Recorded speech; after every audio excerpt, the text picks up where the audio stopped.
Police હોય છે કોઈ પણ આરોપીને પકડે છે પછી એનું વરઘોડો કાઢે છે, એના વિશે તમારું શું?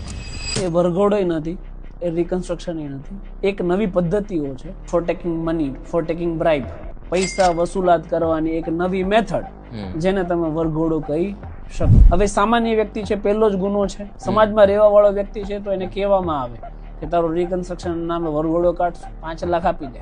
જો તમે આપો તો કંઈ જ થશે નહીં, રિકન્સ્ટ્રક્શન જ નહીં થાય. પણ તો તમે જો ના આપી શકો તો થશે. અને વૈશ્વિક લેવલે તમે ક્યારે અમેરિકાના આરોપીઓનો વરઘોડો કાઢ્યો એવું તમે જોયું ક્યારેક કોઈ વિડીયો આવ્યો? આ તો ડિજિટલ દુનિયા છે, તો ત્યાં વરઘોડા નથી નીકળતા તો એ ક્રાઇમ કંટ્રોલમાં છે.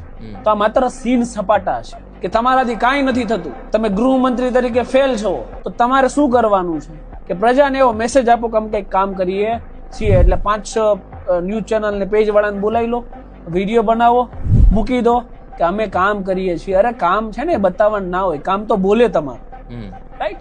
તો હકીકતમાં તમે કોઈ કન્ટેન્ટ ક્રિએટર થોડા છો, પોલીસ કન્ટેન્ટ ક્રિએટર છે, તો એમનું કામ શું છે?